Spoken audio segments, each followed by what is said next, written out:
This video is an introduction to the How to Become a Yo-Yo Champion video series. In this series, we'll cover everything you need to know to put yourself on the right path to becoming a yo-yo champion. We'll be going into detail about contest rules, how to create tricks that score, routine construction, practice techniques, and even how to get sponsored. I'm super excited to be teaming up with yoyotricks.com to teach you how to become a yo-yo champion. For those of you who don't know me, I'm Gentry Stein. I've been competing in yo-yo contests since 2009 and have competed as a Yo-Yo Factory sponsored player since 2010. In 2013, I won my first of 3 US national titles, and in 2014, I won the World Yo-Yo Contest in the 1A division. Over the years, I've designed multiple signature yo-yos with Yo-Yo Factory. I currently compete with the Shutter and Replay Pro and have major titles with each. Certainly there are a lot of excellent players out there, some whom even have better records than me on the competitive stage, and yoyotricks.com could have chosen any of them to help make this series. So why me? When the guys at YoTricks asked me to put together this series, they let me know that it was not just because of the contest I had won, but because they felt I had a very balanced approach to competition, and I agreed. When I compete, I try to not rely on just one aspect of yo-yo play, like making every single trick super fast or brutally difficult to give me an edge over the competition.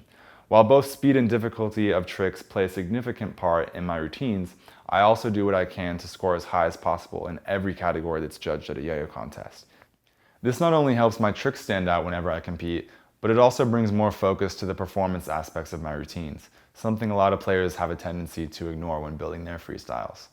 When I create a new routine, I consider every trick, every movement of my body, and every music cue from the perspective of how it will contribute to the various categories that are judged at a yo-yo contest. This approach has not only helped me succeed as a competitor, but it has also given me a great deal of insight into how to prepare winning routines and into how yo-yo contests are scored. In this series, I'm excited to share those insights with you. To introduce this series, let me give you a little backstory on myself. I had about 3 years of practice until I competed in my first contest.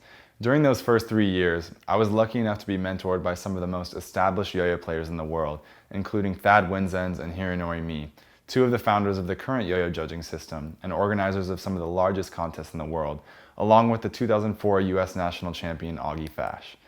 While the competitive yo-yo scene can be pretty intimidating at first, having these guys help me get started made all of the difference. That is part of the reason I'm so excited to make this series, so that you too can feel like you have someone with a lot of experience in your corner, keeping you on the right track. My first contest was the 2009 Bay Area Classic Regional. While it took me 3 years to get on stage and compete for the first time, I would definitely recommend getting on stage and competing in a contest as soon as you can, because there's no good reason to wait. In my opinion, the best time to start competing is when you feel like you aren't quite ready yet.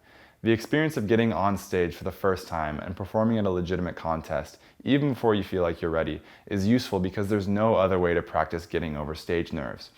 Nearly every player deals with the fear, the sweaty, shaky hands, and the difficulty of landing tricks in front of people.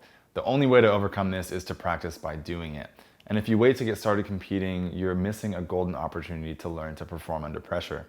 So even if you don't have a contest coming up in the near future, if there's a talent show or even something small like a family barbecue, take that opportunity to practice your routine in front of a live audience. It'll definitely help. At my first contest, I ended up placing 15th in the finals. Keep in mind, contests in 2009 weren't nearly as competitive as they are now. I definitely was not satisfied with my performance. I was super nervous, I missed a bunch of my tricks, and I realized that landing a routine in front of a judging panel and a big audience was definitely not an easy thing to do. However, every time I competed in another contest, I gained a higher level of confidence. 2 years later, in 2011, I won my first contest, the Pacific Northwest Regional in Seattle. After another 2 years of practice, in 2013, I went to the World Yo-Yo Contest confident that I would take the win, but actually ended up not even making finals. I realized I needed to broaden my approach to competing in order to win bigger contests. I started talking to judges. I realized I wasn't competing according to the rules. I needed to start constructing my tricks in a different way, as well as structuring the routine with greater purpose. A few months later, Yo-Yo Factory and I released my signature model yo-yo Shutter, and I won US Nationals with it. After that, I saw it would take a lot more work to win the world title, so I immediately got to work and started preparing 10 months before Worlds 2014. A month before Worlds that year, I flew to Japan to train for the event. Some days I practiced over 8 hours a day. I entered the contest more prepared than ever. Everything felt right from the moment I walked off the plane in Prague to accepting the trophy for first place at the event. The things I learned during this time are what this series is all about. It's clear to me that the help I received from key people when I was getting started was crucial. In addition, the experience I gained on stage was just as critical as when learning tricks off the stage. It's helpful to consider that every time you perform, whether it goes well or not, is practice for the next time. Whenever I was not as successful as I hoped, I did whatever I could to learn from those mistakes and improve my next routine. In this series, my hope is to help you along your journey, just like others helped me, so that you too can become a yo-yo champion.